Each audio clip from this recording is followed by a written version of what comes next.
Bismillahirrahmanirrahim. Assalamualaikum warahmatullahi wabarakatuh. Kita bertemu kembali dalam mata kuliah Technopreneurship ya. Kali ini kita akan membahas tentang bagaimana mengidentifikasi peluang bisnis tentunya berbasis teknologi. Ya, kita akan lihat materinya sebentar.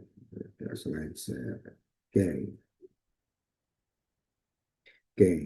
Berbicara tentang identifikasi peluang bisnis, tentunya orientasinya adalah bagaimana kita bisa mengubah berbagai inovasi yang bisa dibuat menjadi sebuah solusi yang bernilai.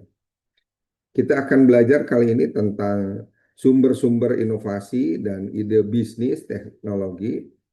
Dari mana ide brilian itu berasal, sehingga kita mampu memberikan berbagai solusi terhadap permasalahan-permasalahan yang ada. Lalu selanjutnya, teknik observasi kebutuhan pasar, yang di dalamnya juga kita melihat bagaimana peluang pemecahan masalahnya dengan melihat gap atau celah serta solusinya. Lalu yang ketiga, menganalisis tren teknologi serta potensi komersialisasi.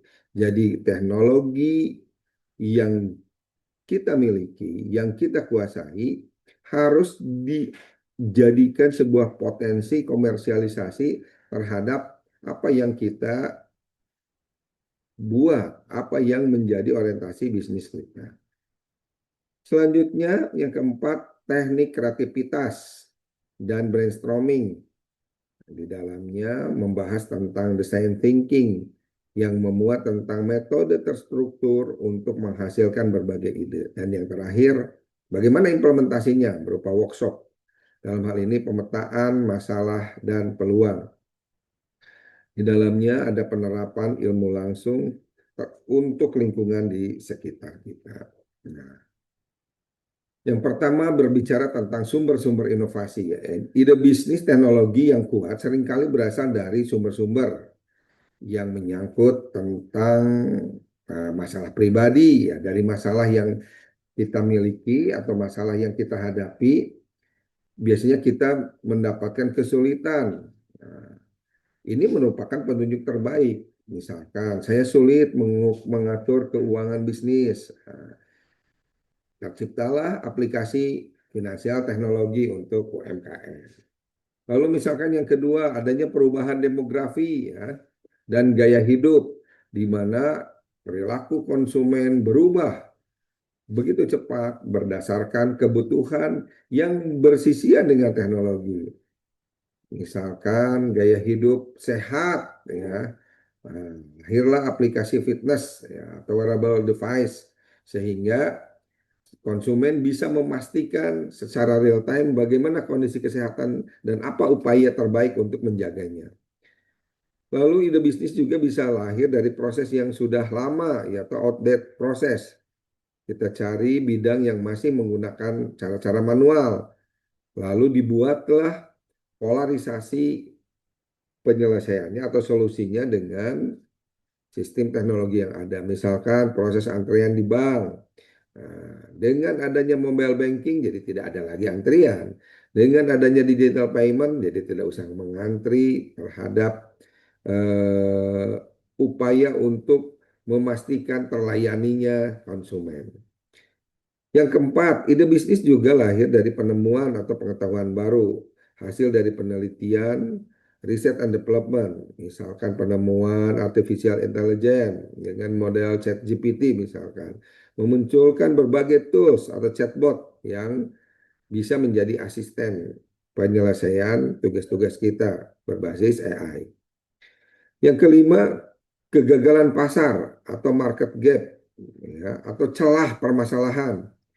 Nah, di mana misalkan kebutuhan yang belum terpenuhi ini secara existing tidak bisa tersolusikan ya atau terselesaikan. Contoh, kurangnya platform freelance untuk desain interior. Kita membutuhkan desain yang bisa dengan cepat eh, terakses. Nah, ini platform niche ini merupakan platform yang khusus untuk para desain interior sebagai contoh. Selanjutnya, memahami pasar. Ya, tentunya di sini cara memahami pasar yang terbaik adalah dengan menguasai teknik observasi kebutuhan pasar atau market gap, di mana dengan mengetahui celah di pasar, kita akan bisa memastikan peluang-peluang yang muncul dan memberikan solusi-solusi yang terbaik. Nah, ada quotes dari Bill Gates bahwa your most unhappy customers are your greatest source of learning. Pelanggan Anda yang paling tidak puas merupakan sumber pembelajaran terbesar. Jadi masalah dari pelanggan itu adalah peluang, ya, kesenjangan atau kekurangan dalam pasar yang dapat diisi. Nah ini ya, oleh produk atau jasa yang baru. Ini merupakan pemahaman dari market gap itu sendiri, di mana ini merupakan peluang bagi perusahaan untuk memenuhi berbagai kebutuhan pelanggan yang belum terpenuhi, baik berupa produk maupun jasa yang sudah ada di pasaran. Jenis market gap itu apa saja? Bisa dari kesenjangan produk, bisa dari kesenjangan jasa maupun kesenjangan geografis. Kesenjangan produk dipahami sebagai kekurangan produk yang bisa memenuhi kebutuhan spesifik pelanggan. Sementara kesenjangan jasa merupakan kekurangan jasa yang memenuhi kebutuhan spesifik pelanggan. Dan kesenjangan geografis, kekurangan produk atau jasa berdasarkan wilayah-wilayah tertentu. Selanjutnya, bagaimana mengidentifikasi market gap itu sendiri? Dengan melakukan riset pasar, ya. Ini untuk memahami kebutuhan dan preferensi apa saja yang menjadi kebutuhan pelanggan. Lalu dengan menganalisis produk dan jasa kompetitor, ya, sehingga kita akan tahu kekurangan dan kelebihan mereka. Dan yang terakhir, mengumpulkan feedback dari pelanggan atau apa namanya masukan dari pelanggan, testimoni dari pelanggan untuk memahami kebutuhan dan keinginan-keinginan mereka, ya. Jadi tentunya market gap ini harus kita manfaatkan, ya, dari sisi peluang bisnis. Dengan mengisi gap dapat menjadi peluang bisnis yang menguntungkan. Perusahaan juga dapat memperoleh keunggulan kompetitif dengan memenuhi kebutuhan pelanggan yang tentunya belum terpenuhi. Di sisi lain, dengan memenuhi kebutuhan pelanggan, perusahaan dapat meningkatkan satu, kepuasan pelanggan, dua, melahirkan loyalitas yang kuat terhadap produk atau jasa kita. Jadi dipahami bahwa dengan mengidentifikasi dan mengisi market gap ini, perusahaan dapat memperoleh berbagai keunggulan kompetitif dan meningkatkan kepuasan pelanggan. Selanjutnya, bagaimana memahami pasar itu sendiri? Dengan observasi dan etnografi, ya, di mana kita bisa mengamati langsung bagaimana perilaku, bagaimana cara bekerja, bagaimana mereka menggunakan produk.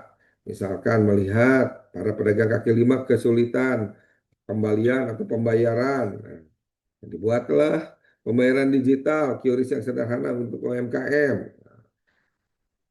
Pasar juga bisa dipahami dengan melakukan survei atau kuesioner, tanyakan kebutuhan mereka, dengar keluhan mereka, dan berikan harapan kepada calon pengguna. Dan selanjutnya juga bisa dengan mengidentifikasi kelemahan dan apa yang tidak ditawarkan oleh para kompetitor kita. Serta jangan lupa monitor percakapan di media sosial, di forum-forum, dan juga review untuk memahami sentimen apa yang terjadi yang menjadi masalah umum. Ini dikenal dengan social listening. Selanjutnya bagaimana problem solvingnya? Ya, kita buat dari masalah menjadi solusi yang bernilai. Setelah masalah teridentifikasi, gunakan pendekatan di mana kita akan mengetahui siapa yang mengalaminya dan apa saja atau akarnya apa yang menyebabkan permasalahan itu terjadi. Bisa dipecahkan dengan brainstorming solusi, dengan komitmen jangan membatasi ide-ide ya pada Pak awal ini. Ide-ide solusi lepas saja apa saja yang menjadi ide. Nanti tinggal eh, penajaman atas berbagai ide-ide yang muncul. Yang kedua, analisis dan berikan pilihan solusi terbaik. Pertimbangan faktor kelayakan dari ide yang ada. Pertimbangkan juga biaya, pertimbangkan juga dampak yang terjadi. Lalu selanjutnya bangun prototype atau minimum viable product yang versi sederhana agar kita bisa melakukan uji coba di pasar. Sehingga langkah-langkah itu bisa terolah di awal apakah layak atau tidak untuk dilaksanakan. Yang keempat, uji dan iterasi ya. Kumpulkan berbagai feedback dan perbaikan secara sustainable, secara berkelanjutan sehingga permasalahan sedikit demi sedikit tersolusikan, terperbaiki atau bisa diperbaiki secara bertahap sampai sempurna. Selanjutnya, bagian ketiga adalah memahami teknologi. Ya. Analisis tren teknologi dengan mampu menguasai teknologi ini kita mengendarai atau mengendalikan gelombang teknologi yang ada. Kita mampu mengenali teknologi sebagai penggerak utama inovasi saat ini. Misalkan berbasis kecerdasan artificial intelligence dan machine learning atau berbasis IoT, Internet of Things ya. Bisa juga berbasis web atau blockchain ya. Di dalamnya ada cryptocurrency, supply chain yang transparan, dan NFT untuk seni digital. Lalu juga untuk storage-nya bisa dengan menggunakan cloud computing ya, di mana kita bisa menyimpan data dengan skala yang lebih besar dan juga augmented virtual reality ya. Ini berkaitan dengan kemampuan kita meningkatkan kompetensi dengan simulasi pelatihan, virtual try on ya dalam bidang misalkan fashion. Selanjutnya kita lihat bagaimana potensi komersialisasi ya, dari teknologi menjadi bisnis. Kita pikirkan bagaimana teknologi bisa menghasilkan uang. Basisnya adalah model bisnis berbasis teknologi. Misalkan software as a services, SaaS ya, ini merupakan langganan bulanan sehingga bisa menjadi pendukung dari bisnis kita. Ada platform atau marketplace yang menghubungkan dua pihak ya. Ya, kita bisa berbisnis dengan pihak yang memiliki pasar sendiri atau juga menggunakan versi-versi gratis dari berbagai aplikasi freemium ya. Lalu juga bisa menggunakan data monetization dengan menjual insight anonim ya, dari data yang dikumpulkan. Tetapi harus ingat, perhatikan etika dalam menggunakannya. Pertanyaan kuncinya adalah siapa yang mau membayar berbagai solusi kita. Sehingga kita bisa pahami apa nilai ekonomi yang kita ciptakan bagi mereka. Selanjutnya bagi keempat adalah menghasilkan ide. Nah, teknik kreativitas dan brainstorming yang baik itu bagaimana? Sehingga kita bisa menentukan framework untuk inovasi. Design thinking merupakan pendekatan yang berpusat pada logika manusia untuk melakukan inovasi yang terbaik. Secara umum ada 5 tahapan design thinking, yaitu pahami pengguna secara mendalam, berikan empati, lalu rumuskan masalah inti dari sudut pandang pengguna. Ya, cara pandang pengguna ini masalahnya. Lalu juga ideate, ya ini brainstorming banyak solusi yang mungkin ditampilkan. Jangan menggunakan sensor, apa saja yang menjadi ide ya. Lalu juga membuat prototipe ya, buat representasi fisik atau digital sebagai solusi, sebagai upaya awal untuk memastikan apakah solusi kita bisa jalan atau tidak. Lalu melakukan testing, uji prototipe dengan pengguna dan mendapatkan umpan balik. Apakah nilai positifnya bisa dirasakan? Apakah ada kendala atau permasalahan-permasalahan yang menjadi efek dari produk kita? Yang keempat, tips brainstorming yang efektif. Jadikan sesi brainstorming lebih produktif dengan cara pertama, perhatikan langkah pra brainstorming dengan menentukan tujuan yang jelas, mengumpulkan orang-orang dari latar belakang atau sudut pandang yang beragam. Lalu yang kedua, tetapkan role engagement atau aturan mainnya. Tunda penilaian, tidak ada ide yang buruk sebelum memang benar-benar dinyatakan bermasalah. Lalu dorong ide liar atau ide di luar atau out the box ya, encourage with ideas ya. Terkadang solusi yang tidak dipikirkan oleh pihak lain, pihak satu pihak tidak bisa muncul dengan pihak lain ya dengan ide-ide yang lebih liar, lebih eh, solutif ya. Lalu selanjutnya berdasarkan pada ide orang lain. Ya. Lalu juga dengan memastikan utamakan kuantitas sebanyak mungkin ide semakin baik ya.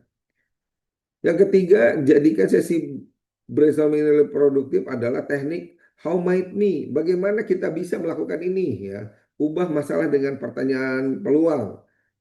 How might me? Bagaimana kita bisa misalkan membantu para lansia untuk selalu terkoneksi dengan keluarganya, tidak merasa kesepian, tidak merasa kesedihan, ingin tatap muka ya dengan conference.